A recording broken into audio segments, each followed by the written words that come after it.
नमस्कार दोस्तों, mind prep study YouTube channel में आप सभी का स्वागत है। बहुत बहुत शुक्रिया। आज की इस चर्चा के लिए मैं काफी उत्साहित हूँ। हाँ, और आज का हमारा जो ये जो खास विश्लेषण है ना, ये बहुत ही दिलचस्प होने वाला है। बिल्कुल। क्योंकि जरा सोचिए, एक अकेली किताब जो 75 साल पहले लिखी गई थी, वो आज भी 140 करोड़ लोगों के जीवन को, उनके अधिकारों को और दुनिया के सबसे बड़े लोकतंत्र को कैसे चला रही है। मतलब हम अनुच्छेद 1 से लेकर 395 तक की एक तार्किक यात्रा पर निकलने वाले हैं। अरे वाह, ये ऑपरेटिंग सिस्टम वाली तुलना तो इस विषय पर बिल्कुल सटीक बैठती है ना? हाँ, लेकिन इस यात्रा को शुरू करने से पहले इस दस्तावेज के आर्किटेक्चर को समझना बहुत जरूरी है। देखिए, भारतीय संविधान दुनिया का सबसे विस्तृत और लिखित संविधान है। जब ये 1950 में लागू हुआ था, तब इसमें 395 अनुच्छेद, 22 भाग और 8 अनुसूचियां थीं। आज अनुसूचियां बढ़कर 12 हो गई हैं और संशोधनों के कारण कई नए उप अनुच्छेद जोड़े गए हैं, जिससे कुल संख्या 448 तक पहुंच गई है। 448? मतलब ये तो काफी बढ़ गया है। हाँ, लेकिन यहाँ सबसे दिलचस्प बात यह है कि आज भी आधिकारिक तौर पर अंतिम अनुच्छेद की क्रम संख्या 395 ही है। अच्छा। बिल्कुल, मूल ढांचे की नंबरिंग को कभी नहीं छेड़ा गया है। मतलब ये कि हमने अपने मूल ढांचे को कायम रखते हुए ही समय समय पर इसमें नए फीचर्स जोड़े हैं। एकदम सही। तो चलिए सिस्टम की शुरुआत से बात करते हैं। किसी भी ऑपरेटिंग सिस्टम को ये तो जानना ही होता है कि उसका हार्डवेयर क्या है और उसके यूजर्स कौन है। राइट। अगर मैं इसे एक देश के नजरिए से देखूं, तो सबसे पहले तो हमें अपनी सीमाएं और अपने नागरिक तय करने होंगे, है ना? बिल्कुल, और यही काम संविधान का भाग 1 और भाग 2 करते हैं। भाग 1, जिसमें अनुच्छेद 1 से 4 तक शामिल है, वो संघ और उसके राज्य क्षेत्र की नींव रखता है। यहाँ अनुच्छेद 1 में एक बहुत ही स्पष्ट घोषणा की गई है। वो क्या? उसमें लिखा है, भारत अर्थात इंडिया राज्यों का एक संघ यानी यूनियन होगा। यहाँ ध्यान देने वाली बात यह है कि निर्माताओं ने फेडरेशन शब्द का इस्तेमाल नहीं किया। एक मिनट, इन दोनों शब्दों में तकनीकी रूप से क्या अंतर है? मतलब क्या फेडरेशन और यूनियन का अर्थ एक ही नहीं होता? बहुत बड़ा अंतर है। फेडरेशन का मतलब होता है एक ऐसा देश जो अलग अलग राज्यों के बीच हुए किसी समझौते से बना हो। जैसे कि अमेरिका? बिल्कुल सही। वहाँ राज्य जब चाहें तकनीकी रूप से अलग होने की बात कर सकते हैं, लेकिन भारत का यूनियन किसी समझौते का परिणाम नहीं है। अच्छा, तो ये प्रशासनिक सुविधा के लिए है। हाँ, देश को राज्यों में बांटा गया है, इसलिए किसी भी राज्य को अपनी मर्जी से इस संघ से टूटकर अलग होने का कोई अधिकार नहीं है। भारत एक अखंड राष्ट्र है।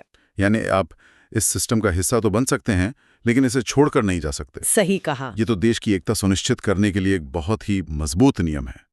लेकिन अगर कल को हमें अपने देश के भीतर ही कुछ नए राज्य बनाने हों या सीमाओं को बदलना हो, तो उसकी क्या प्रक्रिया है? उसके लिए अनुच्छेद 2 और 3 संसद को असाधारण शक्तियां देते हैं। अनुच्छेद 2 बाहरी क्षेत्रों को भारत में शामिल करने की अनुमति देता है। इसका कोई उदाहरण? इसका सबसे बड़ा उदाहरण 1975 में सिक्किम का भारत में प्रवेश है। समझ गया। वहीं अनुच्छेद 3 संसद को ये शक्ति देता है कि वो देश के भीतर ही नए राज्यों का निर्माण कर सकती है, उनकी सीमाएं या नाम बदल सकती है। जैसे वो 2014 में तेलंगाना का गठन हुआ था। बिल्कुल, आंध्र प्रदेश की सीमाओं को पुनर्गठित करके तेलंगाना राज्य का गठन किया गया था। वो सब इसी अनुच्छेद के तहत संभव हुआ। तो अनुच्छेद 1 से 4 ने तो हमारे देश रूपी घर की बाहरी दीवारें खड़ी कर दी और अंदर के कमरों का नक्शा भी तय कर दिया। हाँ। अब जब घर बन गया है, तो ये जानना जरूरी है कि इस घर में रहने का असली हकदार कौन है, मतलब इसके यूजर्स कौन है। और यहीं पर भाग 2 तस्वीर में आता है, जो नागरिकता से जुड़ा है। अनुच्छेद 5 से 11 तक नागरिकता के नियम तय किए गए हैं। जब 26 जनवरी 1950 को संविधान लागू हुआ, तो अचानक से ये तय करना था कि करोड़ों की आबादी में से किसे भारत का नागरिक माना जाए। जाहिर सी बात है। अनुच्छेद 5 इसी की परिभाषा तय करता है। इसके अलावा क्योंकि देश का विभाजन हुआ था, इसलिए अनुच्छेद 6 में उन लोगों के अधिकारों की भी व्यवस्था की गई जो पाकिस्तान से भारत आए थे। मैंने स्रोत सामग्री में अनुच्छेद 9 के बारे में एक बहुत ही सख्त नियम पढ़ा था, दोहरी नागरिकता पर रोक। क्या इसका मतलब ये है कि इस घर में रहने वाला व्यक्ति किसी और घर की चाबी नहीं रख सकता? बिल्कुल सटीक एनालॉजी है ये। अनुच्छेद 9 स्पष्ट करता है कि अगर कोई भारतीय नागरिक अपनी मर्जी से किसी दूसरे देश की नागरिकता ले लेता है, तो उसकी भारतीय नागरिकता अपने आप समाप्त हो जाएगी। अच्छा, ऐसा क्यों किया गया? इसका मूल उद्देश्य ये सुनिश्चित करना था कि इतने विविधता वाले देश में नागरिकों की राजनीतिक निष्ठा केवल और केवल भारत के प्रति ही रहे। राइट। और भविष्य में नागरिकता से जुड़े किसी भी बदलाव के लिए अनुच्छेद 11 के तहत पूरी शक्ति संसद को सौंप दी गई है। तो अब हमारे पास एक स्पष्ट भौगोलिक नक्शा है और हमारे पास मान्यता प्राप्त नागरिक भी हैं। अब स्वाभाविक रूप से अगला सवाल ये उठता है कि इन नागरिकों के इस देश में क्या अधिकार हैं और देश के इन नागरिकों के प्रति क्या जिम्मेदारी है? इस सवाल का जवाब संविधान के भाग 3 और भाग 4 में मिलता है, जिसे कई विशेषज्ञ संविधान की आत्मा भी मानते हैं। ओके, भाग 3 और 4। हाँ, भाग 3 जो अनुच्छेद 12 से 35 तक है, वो नागरिकों को मौलिक अधिकार देता है, यानी फंडामेंटल राइट्स। ये अधिकार राज्य की असीमित शक्ति के खिलाफ नागरिकों के लिए एक ढाल का काम करते हैं। इनमें सबसे प्रमुख है समानता का अधिकार, जो अनुच्छेद 14 से 18 के बीच है। ये सुनिश्चित करता है कि कानून की नज़र में सभी बराबर हैं। और आज़ादी के अधिकारों का क्या? क्योंकि बिना आज़ादी के तो समानता का कोई खास मतलब नहीं रह जाता ना।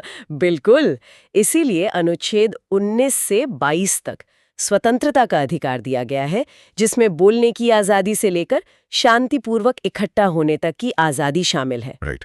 और इन सब में सबसे ऊपर है अनुच्छेद 21, जीवन जीने का अधिकार। ये सिर्फ सांस लेने तक सीमित नहीं है, बल्कि गरिमा के साथ जीने का अधिकार है। लेकिन यहाँ मेरा एक सवाल है। पूछिए। हम कागज पर कितने भी बेहतरीन अधिकार लिख दें, अगर कल को सरकार ही इन अधिकारों को कुचलने लगे तो एक आम इंसान क्या करेगा? क्या इन अधिकारों को लागू करवाने का कोई मैकेनिज्म है? यही वो जगह है जहां अनुच्छेद 32 तस्वीर में आता है, जिसे संवैधानिक उपचारों का अधिकार कहते हैं। अच्छा। अगर किसी नागरिक के मौलिक अधिकारों का हनन होता है, तो वो निचली अदालतों के चक्कर काटे बिना सीधे सुप्रीम कोर्ट का दरवाजा खटखटा सकता है। सीधे सुप्रीम कोर्ट? हाँ, सुप्रीम कोर्ट सरकार को सीधे आदेश जारी कर सकता है। इस एक अनुच्छेद के बिना बाकी सारे अधिकार महज एक सुझाव बनकर रह जाते। इसीलिए डॉक्टर बी आर अम्बेडकर ने अनुच्छेद 32 को संविधान का हृदय और आत्मा कहा था। वाह, ये तो बहुत पावरफुल है। खैर, ये तो बात होगी उन अधिकारों की जो हमें तुरंत मिले। लेकिन जब हम भाग 4 की तरफ बढ़ते हैं, जहां अनुच्छेद 26 से 51 के बीच नीति निर्देशक तत्व यानी DPSP दिए गए हैं, तो मुझे वहां एक बहुत बड़ा विरोधाभास दिखता है। कैसा विरोधाभास? स्रोतों के अनुसार ये आयरलैंड के संविधान से प्रेरित है और कल्याणकारी राज्य की बात करता है, जैसे अनुच्छेद 40 में ग्राम पंचायतों का गठन और अनुच्छेद 44 में समान नागरिक संहिता। बिल्कुल। लेकिन अगर मैं एक नागरिक के तौर पर अदालत जाकर इन नीति निर्देशक तत्वों की मांग नहीं कर सकता, तो ये तो सिर्फ एक विशलिस्ट या खोखले वादे बनकर रह गए ना। संविधान में ऐसी चीज को जगह ही क्यों दी गई जिसकी कोई कानूनी बाध्यता नहीं है? ये एक बहुत ही तार्किक और अक्सर पूछा जाने वाला सवाल है, लेकिन इन्हें खोखले वादे कहना जल्दबाजी होगी। अच्छा, तो फिर क्या है ये? इसके पीछे एक बहुत गहरा ऐतिहासिक कारण है। 1945 में सप्रू समिति ने ये सुझाव दिया था कि अधिकारों को 2 हिस्सों में बांटा जाए। जब 1947 में देश आजाद हुआ तो हमारा खजाना खाली था। हमारे पास इतने संसाधन नहीं थे कि हम रातों रात हर नागरिक को शिक्षा, रोजगार या समान वेतन की कानूनी गारंटी दे सकें। अरे हाँ, अगर हम उस समय इसे कानूनी रूप से लागू कर देते तो सरकारें मुकदमों के बोझ तले ही दब जाती, क्योंकि उनके पास देने के लिए पैसे ही नहीं थे। एकदम सही पकड़ा आपने। इसलिए संविधान निर्माताओं ने एक बहुत ही व्यवहारिक रास्ता निकाला। वो क्या? जो तुरंत दिया जा सकता था, जैसे बोलने की आजादी, समानता, उसे भाग 3 यानी मौलिक अधिकारों में रखा गया, और जिन्हें संसाधनों के आने पर भविष्य में लागू करना था, उन्हें भाग 4 यानी DPSP में रखा गया।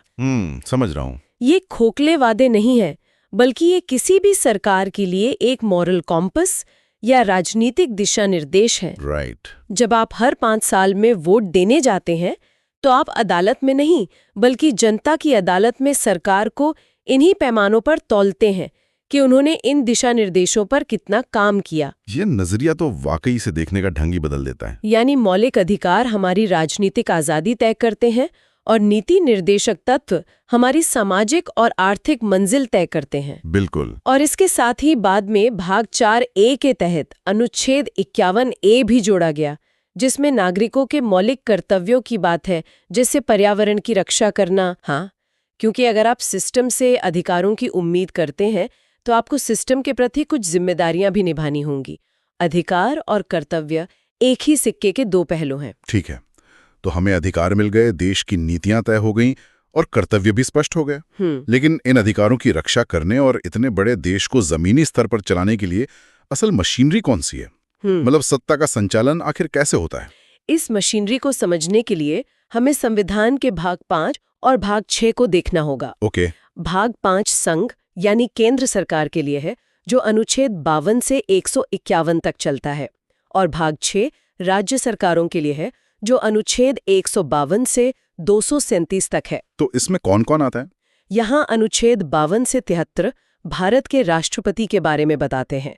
फिर अनुच्छेद 74 और 75 प्रधानमंत्री और उनकी मंत्रिपरिषद की व्यवस्था करते हैं। साथ ही अनुच्छेद 76 में भारत के महान्यायवादी यानी सरकार के सबसे बड़े वकील का जिक्र है। सत्ता के इन दो केंद्रों मतलब राष्ट्रपति और प्रधानमंत्री, इनके बीच के रिश्ते को समझना थोड़ा पेचीदा लग सकता है। हाँ, कई लोगों को लगता है। अगर हम इसे आज के कॉर्पोरेट जगत के नजरिए से देखें तो क्या हम कह सकते हैं कि हमारे राष्ट्रपति एक विशाल कंपनी के चेयरमैन की तरह हैं? बिल्कुल कह सकते हैं। सारे बड़े अग्रीमेंट्स, सारे बड़े फैसले उन्हीं के नाम पर लिए जाते हैं। लेकिन प्रधानमंत्री उस कंपनी के सीईओ की तरह हैं, यानी बोर्डरूम की मीटिंग्स लेना, नीतियां बनाना और रोजमर्रा का सारा काम संभालना सीईओ के हाथ में है। ये तुलना इसके पीछे के मैकेनिज्म को बहुत ही सरलता से समझाती है। नामात्र की शक्ति यानी चेयरमैन और वास्तविक शक्ति यानी सीईओ का ये संतुलन ही हमारी संसदीय व्यवस्था का आधार है। राइट। इसके अलावा इस व्यवस्था को पारदर्शी बनाए रखने के लिए न्यायपालिका और ऑडिटिंग का भी अहम रोल है। वो कौन से अनुच्छेद में है? अनुच्छेद 124 सुप्रीम कोर्ट की स्थापना करता है और अनुच्छेद 148 CAG का प्रावधान करता है, जो इस बात की जांच करते हैं कि सरकार जनता का पैसा सही जगह खर्च कर रही है या नहीं। ये सब तो ठीक है, लेकिन इन सारे अनुच्छेदों के नंबर याद रखना किसी आम इंसान के लिए तो लगभग असंभव लगता है। केंद्र के अलग नियम, राज्यों के अलग नियम। यहीं पर तो संविधान के आर्किटेक्चर की एक बहुत ही दिलचस्प खूबी सामने आती है। स्रोत सामग्री में एक शानदार गणितीय पैटर्न का जिक्र है। गणितीय पैटर्न संविधान में? हाँ, निर्माताओं ने सिर्फ नियम नहीं लिखे, बल्कि उन्होंने केंद्र और राज्य की मशीनरी के बीच एक समरूपता भी बनाई है। वो कैसे? अगर आप केंद्र सरकार से जुड़े कुछ विशिष्ट अनुच्छेदों में 90 या कुछ खास मामलों में 89 जोड़ दें, तो आपको बिल्कुल वही काम करने वाले राज्य सरकार के अनुच्छेद मिल जाएंगे। अच्छा, तो क्या ये कोई इत्तेफाक है या इसे जानबूझकर डिजाइन किया गया था? ये पूरी तरह से डिजाइन का हिस्सा है। उदाहरण के लिए केंद्र सरकार का वार्षिक बजट अनुच्छेद 112 में आता है। अब अगर आप 112 में 90 जोड़ें तो क्या संख्या बनती है? 112 + 90 ये हुआ 202। बिल्कुल, और अनुच्छेद 202 राज्य सरकार के वार्षिक बजट का प्रावधान करता है। अरे वाह, ये तो वाकई बहुत दिलचस्प है। यानी उन्होंने एक स्टैंडर्ड लॉजिक सेट कर दिया। बिल्कुल। हाँ। एक और उदाहरण देखते हैं। अनुच्छेद 123 राष्ट्रपति को आपात स्थिति में अध्यादेश जारी करने की शक्ति देता है। इसमें अगर आप 90 जोड़ते हैं तो संख्या 213 आती है। और 213 राज्यों में राज्यपाल को अध्यादेश जारी करने की शक्ति देता होगा। एकदम सही। ये जानना बहुत रोमांचक है। ये दिखाता है कि संविधान निर्माताओं ने इतनी विविधता वाले देश में एक जैसी प्रशासनिक व्यवस्था बनाए रखने के लिए इस पूरी रूल बुक को कितनी बारीकी से कोड किया था। बिल्कुल। लेकिन यहाँ एक बहुत ही व्यवहारिक समस्या नजर आती है मुझे। वो क्या? अगर हमने केंद्र और राज्य दोनों जगह एक ही जैसी शक्तिशाली मशीनरी खड़ी कर दी है, तो उनके बीच टकराव होना तो तय है ना। एक ही घर में अगर दो शक्तिशाली लोग फैसले लेने लगें तो लड़ाई होगी ही। हाँ, ये तो है। और सबसे बड़ी लड़ाई तो पैसों को लेकर होती है। इस टकराव को, इस फ्रिक्शन को कैसे मैनेज किया गया है? ये किसी भी संघीय ढांचे की सबसे बड़ी चुनौती होती है, और इससे सुलझाने के लिए ही भाग 11, 12 और 14 बनाए गए हैं। ओके, तो भाग 11 क्या करता है? भाग 11 जो अनुच्छेद 245 से 263 तक है, वो ये स्पष्ट करता है कि केंद्र किन विषयों पर कानून बनाएगा और राज्य किन विषयों पर। और अगर फिर भी विवाद हो जाए, जैसे कि दो राज्यों के बीच पानी को लेकर, तो अनुच्छेद 262 अंतर्राज्यीय नदियों के विवाद सुलझाने के लिए विशेष ट्रिब्यूनल बनाने का रास्ता देता है। नदियां तो राज्य की सीमाएं नहीं मानती ना जी, इसलिए ऐसा मैकेनिज्म होना तो जरूरी है। लेकिन उस सबसे बड़े मुद्दे का क्या जिसके बिना कोई भी सरकार नहीं चल सकती, यानी पैसा। पैसों के प्रबंधन के लिए भाग 12 है। इसका अनुच्छेद 266 संचित निधि यानी कॉन्सोलिडेटेड फंड बनाता है, जहां सरकार का सारा टैक्स और राजस्व जमा होता है। एक बड़ा सरकारी गुल्लक। हाँ, लेकिन जैसा आपने कहा, पैसों का बंटवारा सबसे बड़ा विवाद है। अगर केंद्र सरकार ही ये तय करने लगे कि किस राज्य को कितना पैसा मिलेगा, तो वो तो सिर्फ उन्हीं राज्यों को ज्यादा पैसा देगी जहां उनकी अपनी पार्टी की सरकार है। बिल्कुल, ये तो एक बहुत बड़ा लूप होल हो सकता था। इसी लूप होल को बंद करने के लिए अनुच्छेद 280 के तहत वित्त आयोग यानी फाइनेंस कमीशन का गठन किया गया है। अच्छा। वित्त आयोग एक पूरी तरह से स्वतंत्र और निष्पक्ष रेफरी की तरह काम करता है। निष्पक्ष रेफरी? हाँ, ये एक वैज्ञानिक फॉर्मूले के आधार पर तय करता है कि केंद्र के पास जो टैक्स आया है उसमें से राज्यों का हिस्सा कितना होगा और किस राज्य को उसकी आबादी और जरूरत के हिसाब से कितना पैसा मिलेगा। तो ये रेफरी सुनिश्चित करता है कि पैसों के भेदभाव के कारण देश का संघीय ढांचा न टूट जाए। बिल्कुल सही। ये तो बहुत ही स्मार्ट व्यवस्था है। और इसके साथ ही मैंने देखा कि इसी भाग में अनुच्छेद 300A भी है, जो संपत्ति के अधिकार से जुड़ा है। हाँ, जिसे मौलिक अधिकारों से हटाकर सिर्फ एक कानूनी अधिकार बना दिया गया था, ताकि ये सरकारें सड़क, रेलवे या जन कल्याण के प्रोजेक्ट्स के लिए जमीन का अधिग्रहण कर सकें, बिना इसके कि लोग मौलिक अधिकारों का हवाला देकर हर प्रोजेक्ट को सुप्रीम कोर्ट में रोक दें। बिल्कुल सही। और इन सभी प्रोजेक्ट्स को, इन सभी नीतियों को जमीनी स्तर पर लागू कौन करता है? नेता तो हर 5 साल में बदल जाते हैं। ये भी सही बात है। तो कौन करता है लागू? इसीलिए भाग 14 के तहत एक स्थायी नौकरशाही की व्यवस्था की गई है। अनुच्छेद 312 अखिल भारतीय सेवाओं का निर्माण करता है और अनुच्छेद 315 संघ और राज्यों के लिए लोक सेवा आयोग जैसे कि यूपीएससी की स्थापना करता है। अच्छा, तो ये वो अधिकारी हैं जो राजनीतिक दबाव से मुक्त होकर सिस्टम को लगातार चलाते रहते हैं। हाँ। तो अब हमारे सामने पूरी तस्वीर साफ है। सिस्टम डिजाइन हो गया, अधिकारों की ढाल बन गई, मशीनरी सेट हो गई और पैसों के बंटवारे का निष्पक्ष तरीका भी तय हो गया। लेकिन देखिए, कोई भी सिस्टम, चाहे वो कितना भी परफेक्ट क्यों ना हो, कभी ना कभी भारी दबाव में आता है। अगर देश पर कोई भारी हमला हो जाए या आर्थिक ढांचा चरमरा जाए, तब इस ऑपरेटिंग सिस्टम में क्या सेफ मोड दिए गए हैं? संविधान निर्माताओं ने इन संकटों का भी अनुमान लगाया था। इसके लिए कुछ बहुत ही मजबूत सुरक्षा कवच दिए गए हैं। जैसे कि सबसे पहले तो लोकतंत्र में सबसे बड़ा संकट तब आता है जब चुनाव निष्पक्ष न हो। इसलिए भाग 15 का अनुच्छेद 324(1) पूरी तरह से आजाद चुनाव आयोग की स्थापना करता है। और आपातकाल या इमरजेंसी जैसी स्थितियों से निपटने के लिए क्या प्रावधान है? उसके लिए भाग 18 बनाया गया है, जिसमें आपातकालीन प्रावधान है। यहाँ भी याद रखने के लिए एक बहुत ही सरल लॉजिक है, सिर्फ 4 का अंतर। फिर से गणित के हिसाब से काम न कर पा रही हो, जिसे हम आम भाषा में राष्ट्रपति शासन कहते हैं। और फिर इसमें 4 जोड़ दें तो आता है अनुच्छेद 360, जो देश में गहरा आर्थिक संकट आने पर वित्तीय आपातकाल की व्यवस्था करता है। ये 352 + 4 किया तो 356 और +4 किया तो 360। ये तो सच में बहुत आसान है याद रखना, है ना? लेकिन ये तो तब की बात हो गई जब सिस्टम में कोई अस्थायी गड़बड़ी आए। अगर बदलते समय के साथ हमें इस पूरे ऑपरेटिंग सिस्टम के कोड को ही बदलना पड़े, तब क्या होगा? क्योंकि 1950 की दुनिया और आज की दुनिया में तो जमीन आसमान का फर्क है। और यही बात भारतीय संविधान को दुनिया के सबसे बेहतरीन दस्तावेजों में से एक बनाती है। इसके लिए भाग 20 है। उसमें क्या है? इसका अनुच्छेद 368 संसद को ये शक्ति देता है कि वो एक विशेष और सख्त प्रक्रिया का पालन करते हुए संविधान में संशोधन कर सकती है।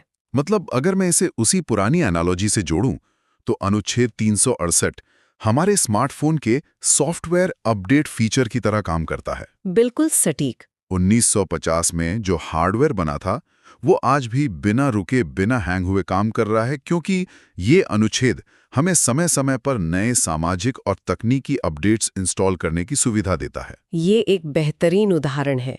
इस सॉफ्टवेयर अपडेट फीचर के बिना ये दस्तावेज समय के साथ अप्रासंगिक हो जाता और शायद क्रैश कर जाता। राइट। और इसी तरह कुछ अस्थायी और विशेष प्रावधान भी थे जो भाग 21 में रखे गए थे, जैसे अनुच्छेद 370 जो जम्मू कश्मीर से जुड़ा था, जिसके बारे में हम सभी जानते हैं कि अब उसमें ऐतिहासिक बदलाव हो चुके हैं। हाँ, वो तो है। और अब हम इस लंबी और तार्किक यात्रा के बिल्कुल आखिरी पड़ाव पर आ गए हैं, भाग 22। जी, भाग 22 में अनुच्छेद 393 है, जो इस पूरे विशाल दस्तावेज को इसका आधिकारिक और संक्षिप्त नाम देता है भारत का संविधान। और सबसे आखिरी अनुच्छेद, और अंततः सबसे आखिरी अनुच्छेद 395। ये अनुच्छेद सिर्फ एक नंबर नहीं है, बल्कि ये एक ऐतिहासिक आजादी का प्रतीक है। वो कैसे? इस अनुच्छेद के जरिए 1947 के भारतीय स्वतंत्रता अधिनियम और 1935 के भारत शासन अधिनियम को पूरी तरह से निरस्त या रद्द कर दिया गया था। यानी हमने ब्रिटिश राज से जुड़ी हर एक कानूनी डोर, हर एक पुरानी जंजीर को इस आखिरी अनुच्छेद के साथ हमेशा के लिए काट दिया और एक पूरी तरह से संप्रभु राष्ट्र बन गए। बिल्कुल। क्या अद्भुत यात्रा रही है। हमने अनुच्छेद 1 से शुरुआत की, जहां देश की भौगोलिक सीमाओं और उसकी अखंडता को परिभाषित किया गया, और एक एक करके सत्ता, अधिकार और प्रशासन के पहियों को समझते हुए अनुच्छेद 395 तक आए, जहां हमारी पूर्ण आजादी पर मुहर लगी। इस पूरी चर्चा से एक बात तो बिल्कुल स्पष्ट हो जाती है। क्या? कि ये दस्तावेज मात्र वकीलों या राजनेताओं के लिए लिखी गई कोई नीरस कानूनी किताब नहीं है। ये हमारे देश की धड़कन है। ये एक ऐसा जीवित सिस्टम है जो ये सुनिश्चित करता है कि एक तरफ जहां प्रधानमंत्री के पास नीतियां लागू करने की अपार शक्ति है, वहीं दूसरी तरफ भारत के किसी दूर दराज के गांव में बैठे एक आम नागरिक के पास भी अपने अधिकारों के लिए सीधे सुप्रीम कोर्ट का दरवाजा खटखटाने की ताकत है। सत्ता और आजादी के बीच का ये संतुलन ही इस ऑपरेटिंग सिस्टम की असली कामयाबी है। बिल्कुल सही कहा आपने। खैर, इस पूरी यात्रा को समेटते हुए मेरे दिमाग में एक बहुत ही गहरा विचार आ रहा है। बताइए। हमने आज ये देखा कि कैसे संविधान अपने 395 अनुच्छेदों के माध्यम से देश के 140 करोड़ नागरिकों के व्यवहार, सरकार की शक्तियों और हमारे समाज की पूरी दिशा को तय करता है। लेकिन जरा इस सिक्के के दूसरे पहलू को देखिए। जिस तरह से आज हम निजता के अधिकार को देखते हैं, या जिस तरह से आज हम समानता और जीवन के अधिकार की व्याख्या करते हैं, वो 1950 की उस पीढ़ी की सोच से बहुत अलग है। ये तो है, समाज बदला है। तो क्या बदलते समय के साथ हमारी नई नैतिकता, हमारे नए मॉरल्स और हमारी सामूहिक सोच भी पलटकर इन पुराने अनुच्छेदों की व्याख्या को नहीं बदल रही है? सोचने वाली बात है। क्या सच में ये 75 साल पुरानी किताब हमें चला रही है, या हमारा आज का समाज, हमारे बदलते विचार और हमारी नई चेतना हर दिन इस किताब के पुराने शब्दों को एक नया अर्थ दे रही है? बिल्कुल। ये एक ऐसा सवाल है जो हम सबको सोचने पर मजबूर करता है कि क्या संविधान हमें आकार देता है, या हम हर रोज संविधान को आकार देते हैं? बहुत ही गहरा सवाल है ये। आज के इस खास विश्लेषण को हम इसी विचारणीय प्रश्न के साथ यहीं विराम देते हैं। ज्ञान की इस यात्रा में हमारे साथ जुड़ने के लिए आप सभी का बहुत बहुत धन्यवाद।